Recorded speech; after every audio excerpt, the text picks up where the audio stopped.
வணக்கம் நண்பர்களே, எப்படி இருக்கீங்க? நல்லா இருக்கீங்களா? நம்மளோட சேனல்ல தினமும் TNPSC syllabus wise topics cover பண்ணி வீடியோஸ் அப்லோட் பண்ணிட்டு இருக்கோம். இன்னைக்கு நம்ம பார்க்க போறது ரொம்ப ரொம்ப முக்கியமான டாபிக், இந்தியன் எக்கனாமிக்ஸ்ல நிதி ஆயோக் அப்படிங்கிற இந்த டாபிக். அடிக்கடி இந்த நிதி ஆயோக்ல இருந்து ப்ரீவியஸ் இயர்ல கொஸ்டின் கேட்டிருக்காங்க.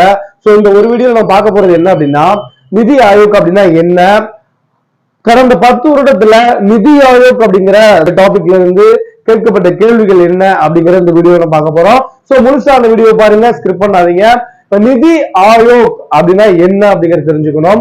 திட்டக்குழுவுக்கு மாற்றாக உருவாக்கப்பட்டது நிதி ஆயோக். ஓகேங்களா? ஃபர்ஸ்ட் பாயிண்ட் என்ன, திட்டக்குழுவுக்கு மாற்றாக உருவாக்கப்பட்டதுதான் நிதி ஆயோக் அப்படிங்கிறத தெரிஞ்சு வச்சுக்கணும். இந்த நிதி ஆயோக் அப்படிங்கிறத எப்ப உருவாக்குனாங்க அப்படின்னா ஜனவரி 1, 2015 அப்படிங்கிறத தெரிஞ்சு வச்சுக்கணும். நல்லா ஞாபகம் வச்சுக்கோங்க.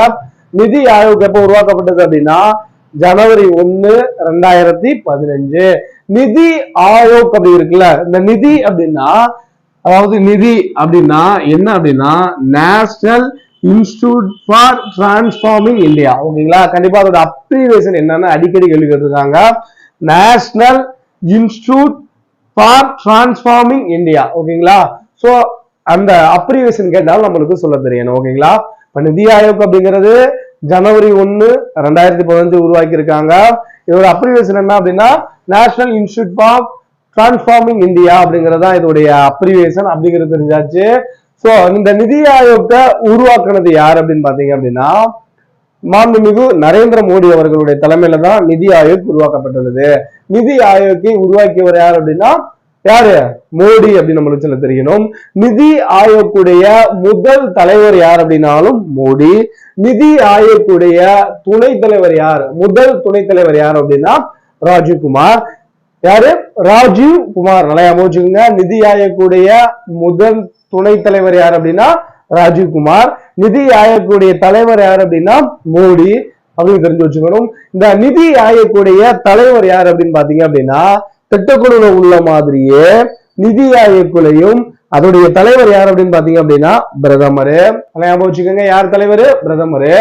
இந்த நிதி ஆயோக்குடைய உறுப்பினர்கள் யார் அப்படின்னு பாத்தீங்க அப்படின்னா இந்தியாவில உள்ள மாநிலங்கள் உள்ள முதல்வர்கள், யூனியன் பிரதேசத்துல உள்ள ஆளுநர்கள். ஞாபகம் வச்சுக்கோங்க. நிதி ஆயோக்குடைய தலைவர் பிரதமர், நிதி ஆயோக்குடைய உறுப்பினர்கள் யாரு? அதாவது இந்தியாவில உள்ள மாநிலங்கள்ல உள்ள சிஎம்ஸ் முதல்வர்கள், அப்புறம் யூனியன் பிரதேசத்துல உள்ள யாரு? கவர்னர்கள் தான் நிதி ஆயோக்குடைய உறுப்பினர்கள். ரொம்ப முக்கியமான விஷயம் பார்க்க போறது என்ன அப்படின்னா அந்த நிதி ஆயோக்குடைய முக்கியமான பர்பஸ் என்ன அப்படிங்கிற மாதிரி கேள்வி கேட்பாங்க.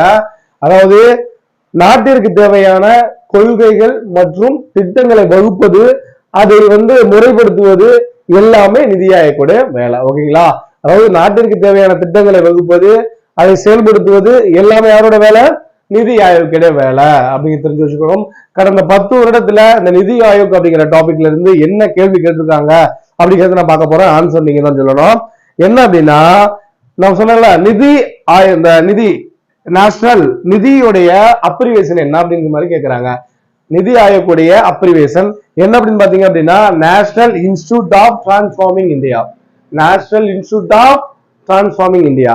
தற்போது திட்டமிடுதலின் தலைமை குழு எது அப்படிங்கிற மாதிரி கேட்கிறாங்க நிதி ஆயோக்கு.